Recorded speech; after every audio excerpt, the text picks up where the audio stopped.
Hi everyone, this is Dale.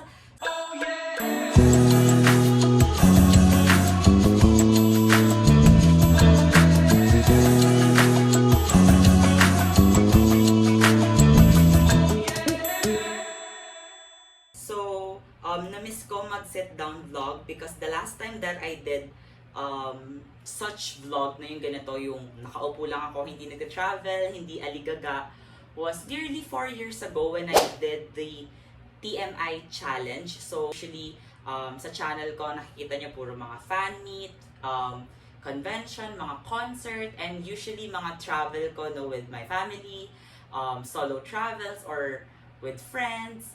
Ngayon ko na lang talaga naisipan mag-sit down vlog. That's why I opened on my Instagram and my Facebook and my Twitter that if you have any question, I'll be willingly answer all of them because I think for the past 4 years, ang dami nang nangyari. Actually, it's 11:25 p.m. right now. And sakto lang din because the theme of this sit down vlog will be tea time. That's why I have my tea right here. It's actually a red tea. Right now, I'm obsessed with red tea. Let's start answering some of your questions that you guys sent me. Tips for first-time travelers. So, my tip for first-time travelers, number 1 is go to place or country na you really like. Especially if yung country na yon very close to your heart. Like, for example, sa akin personally, my first ever solo travel outside the Philippines is in Thailand. I started liking or actually parang doing my own research on what Thailand is starting 2016. For first-time travelers, dapat gusto nyo talaga yung country na pupuntahan nyo. And at the same time, of course, prepare. In terms of preparation, of course, nandiyan na yung financial. And nandun din yung emotional kasi it's hard to travel alone, especially if you're also young, ka-age ko or maybe younger or a little older than me. No? Yung preparation na mag-isa ka, syempre wala kang kasama, wala kang mapagdependan ng ibang bagay. Let's say for example, if you fail, there's no one to blame but yourself. And but the good side of that is wala kang hinihintay. So you have your own timeline, you have your own facing kung anong oras mo gustong gumising, anong oras mo gustong umuwi, anong oras ka pupunta sa isang lugar, kung paano or kung maglalakad ka ba, magko-commute ka or what, it's all up to you. So you always have the freedom if you travel alone. So for ang top 3 fave country or lugar ang napuntahan mo na. So start muna ako quickly lang before sa mga country sa Pilipinas. Top 3 would be Cebu. When I started doing a lot of things like earning my own money, going to Cebu for the very first time with my hard-earned money, I was able to bring my family to Cebu. It's very memorable to me. Second one would probably be half share. It's either the Baguio with my family for the very first time, or Ilocos Sur and Ilocos Norte. So yun yung dalawang lugar na I would forever treasure because kompleto kaming apat, no? And because I was also young, I just love those places. Then, number 1 would probably be the Boracay trip with Jarrell. That was my first time traveling na hindi family yung kasama. And we really enjoyed our Boracay trip. To hi Jarrell, if you're watching, bumalik ka na sa pagpa-vlog. Masaya yun kasi we did a lot of things. Actually, halos tinry namin lahat ng water activities. We spend a lot actually, like nag-shopping kami, kumain kami ng bongga, no diet, and it was so fun. In terms of country, I've only been to 4 countries so far and manifesting for more, excluding the Philippines. Sa 4 countries, sadly, I will not put Hong Kong in my top 3 because Hong Kong is a good country, but I guess I wasn't able to enjoy it as much as I did to my top 3 countries. So top 3 would probably be Malaysia. Malaysia is also a good country. Pero, shout out to Ate Jean, my friend in Malaysia. Siguro nahirapan lang ako in terms of commuting because Malaysia is very similar to the Philippines. So, medyo struggle yung in terms of commuting. Medyo mahirap makipag-communicate. And top 3 siya. Top 2 would probably be Singapore. I love Singapore. The only problem with Singapore is that it's an expensive country. You really have to prepare. I actually nag-overspend ako sa Singapore. Yung budget in mind ko for 4 days, naubos ko siya with 1.5 day. So, struggle sis, struggle. But it's a good country and actually worth it siya. With all na nagastos ko, actually it's because it's a beautiful country. So, understandable kung bakit mahal or magastos siya. And number 1 would probably be Thailand, obviously. I've been to Thailand several times and if we include all factors like welcoming people, kind people, ganyan, the country itself, yes, traffic din po sa Thailand madalas, no? Pero it's a beautiful country. It's a country wherein because I feel so close with, kaya siguro siya din yung favorite country ko na binabalik-balikan. Any tips for glow up?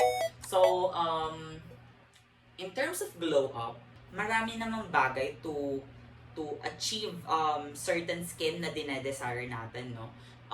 Siguro yung top tip lang probably coming from me is that do your own research.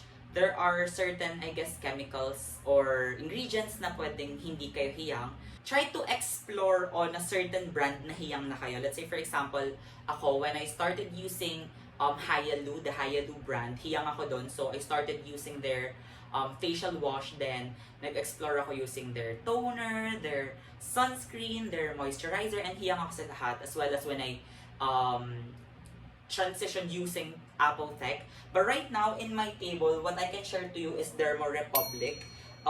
Hiyang din ako sa Derma Republic. So, same din. I started using, I think, the niacinamide serum from Derma Republic. Then, tinry ko yung toner nila. Right now, I'm using the Jeju Aloe Snail Mucin 2% niacinamide from Derma Republic. Sobrang hiyang ako dito. Sobrang ganda niya.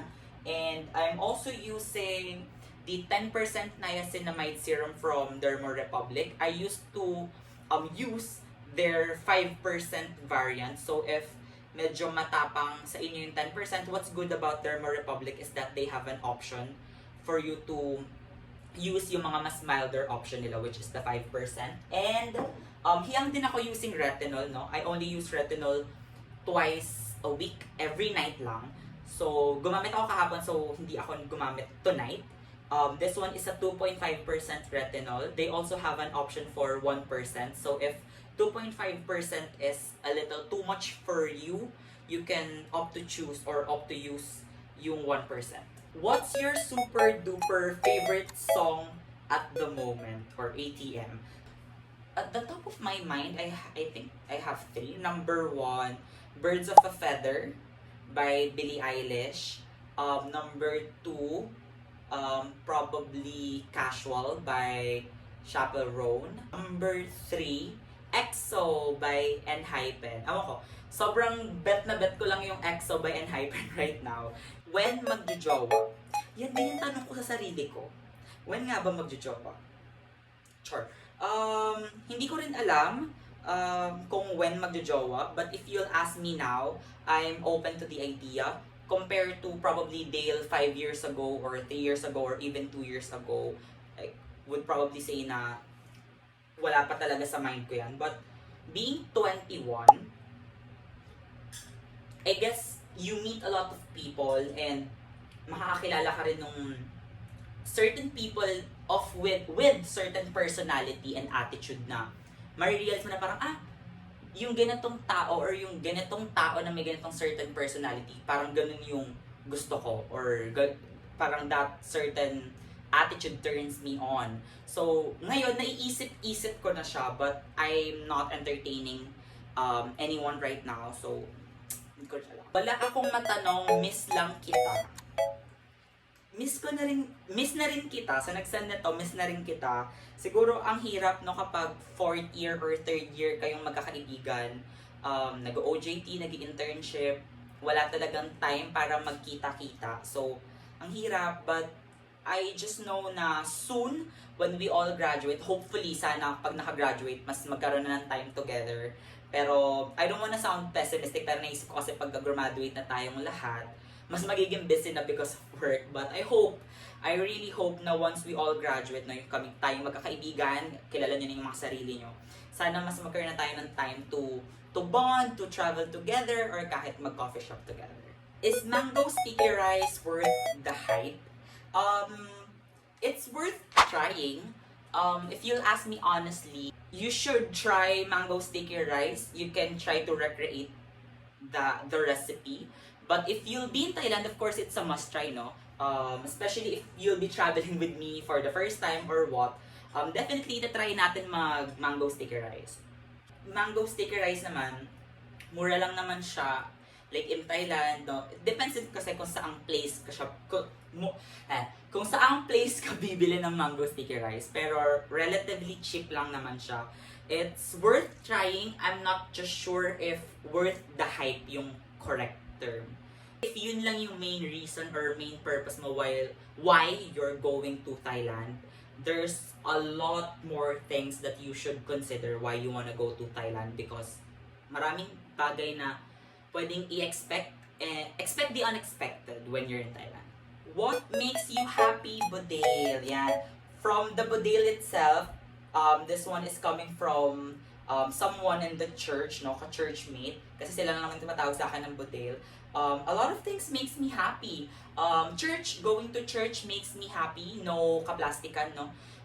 I do find peace when I have connection with the Lord whenever I'm in the church. But what makes it more interesting, especially now that I'm closer with most of the people in the church, so I find it more joyful na there are new things that I'm looking forward to whenever I meet these people, kasi once a week ko lang naman sila nakikita. So yun, church makes me happy, church people makes me happy, school makes me happy, though sometimes it can be stressful, but school does make me happy. The organization, right now I'm part of Rotaract Makati McKinley.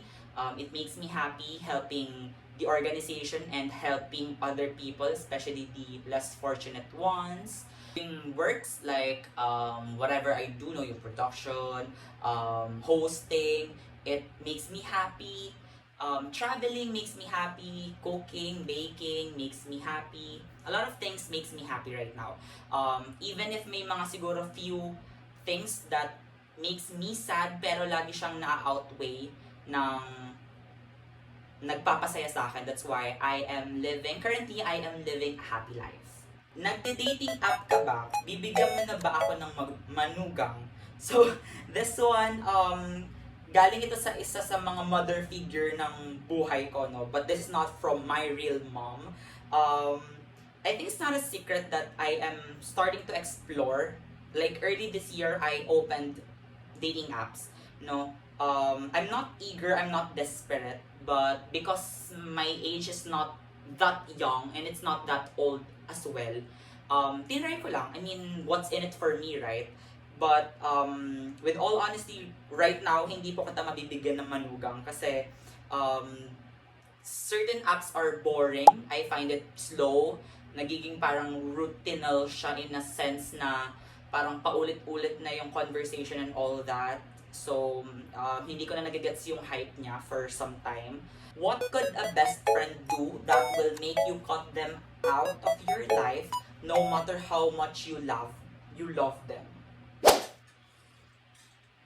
That's a deep question, and yung nag-send nito I actually assumed na ganun siya magtatanong. Kasi, what could the best friend do? Siguro betrayal.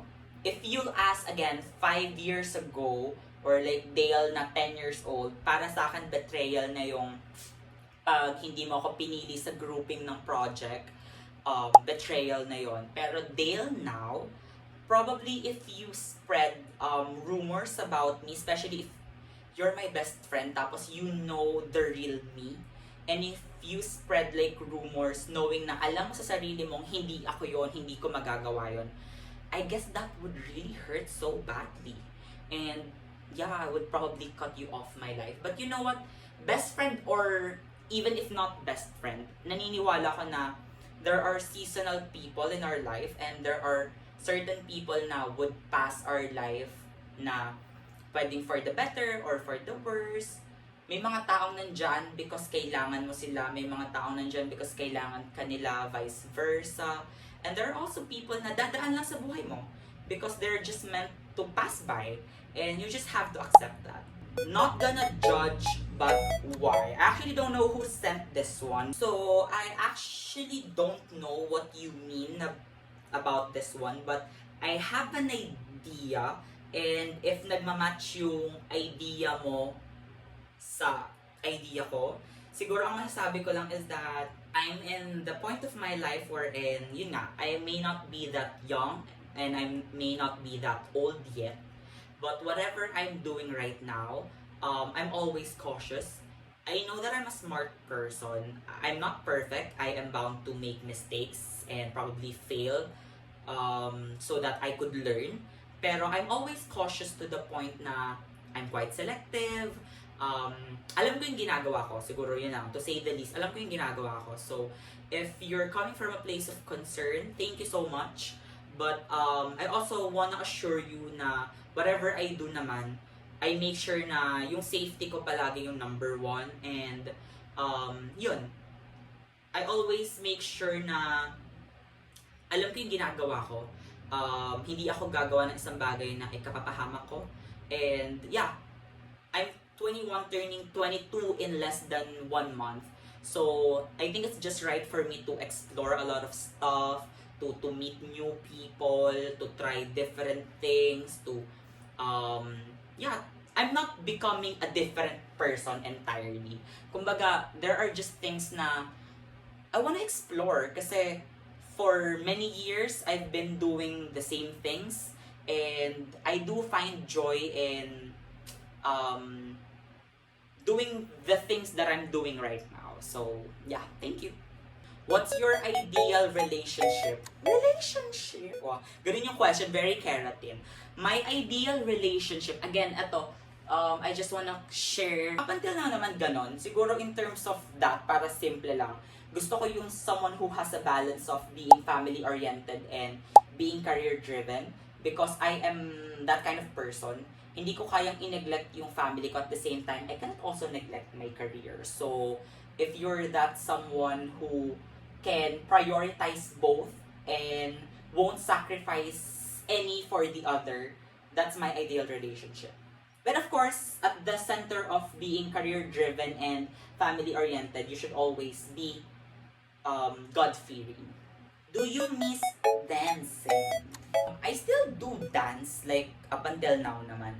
Pero if you're asking me regarding dancing in terms of competing, in terms of yung group dancing, I kinda do miss it sometimes. Minsan naiisip ko kung kaya ko pa bang makipagsabayan sa ganon, like, during my senior high school times kasi, di ba, with you, sa nag-send ng question, iba yung training, iba yung conditioning, I kinda do miss it. But I still do dance, but yan, nami-miss ko yung mga ganong klaseng training. I'd like to say na siguro I'm already past that kind of thing in my life. I'm not saying that I would stop dancing because I'm very passionate about dancing. I'm always related to dancing because most of you know na my family, especially on my mom's side, mga dancer kami. Ayoko na ipa-complicate. I do miss dancing. So, whenever I miss dancing, I would always do TikTok. Kapag may certain mga dance choreo of a certain group or hype, if I feel like dancing it, kapag lagi ko siyang napapanood sa TikTok, minsan nga naaaral ko na siya kahit nakaupo lang ako sa jeep. So, sumasayaw pa rin naman ako paminsan-minsan. Bakit mo pinursu ang edo? Grade 6 pa lang ako, gusto ko na talaga maging teacher. If you will look into my yearbook ng grade 6, ang nakalagay doon, future history teacher. History teacher because since LM hanggang early high school, I've been competing sa GI or General Information sa Association of Private Schools in Marilao, as well as Bulacan Private School Association or BULPRISA. So, APRISM and BULPRISA. Nagko-compete ako sa General Information, which consists of Philippine history and current events. Sabi ko sa sarili ko, mag-specialize ako ng history, but hindi nawala yung passion ko and yung dream ko to become a teacher, but as time goes by, siguro ang nabago lang is yung specialization. Kasi when I started competing for spelling, then grade 9 and grade 10 nagkaroon ng one act and full act play, which is part of the English curriculum for grade 9 and grade 10. Doon ko na-realize na mas gusto ko pala yung English. So nung nag-high school ako, with the same dream, nag-UMS ako because I really want to take BSED English, and in a few months, I'm graduating. No? Akalain mo ko. Like, yung huling sit-down vlog ko was just a senior high school student, and now I'm about to graduate BSED English. Your future teacher, what do you think you'll be doing exactly 10 years from now? So, lahat naman tayo siguro may karapatang mangarap, no? 10 years from now, hopefully Dale graduated already with MA and with his doctorate degree, hopefully. Kasi 10 years, malawak-lawak naman yung 10 years. Kung ano yung pagkakaloob siguro ng Diyos, kung sa Pilipinas ako nagtuturo, or kung sa ibang bansa ako nagtuturo, I am also open to that idea. Marami in terms of career, ayon. Siguro naman 10 years from now, no, tama na yung edad ko. Kung may partner na in life, why not? Kung may anak, why not? Sana mas marami pang country yung na-travel. Yun. Actually, I like it because we're ending with this question. Hopefully, 10 years from now, I'm still vlogging at babalikan natin to. If ano na yung mga na-achieve na natin in life. So, yun yung mga question nyo. Hopefully, next time, magkaroon pa ulit tayo ng sit-down vlog. Medyo napahaba na to. Sorry po. That's it. Because probably the coming vlogs after this are all travel vlogs. That's why I'm so happy na nagawa na natin to. So again, this has been Dale, and thank you for sending all your messages, questions, and comments. I hope may enlighten kayo sa mga sagot ko na pinilit kong hindi maging showbiz. But yeah, thank you so much for watching this vlog, and I'll see you on the next one. Bye!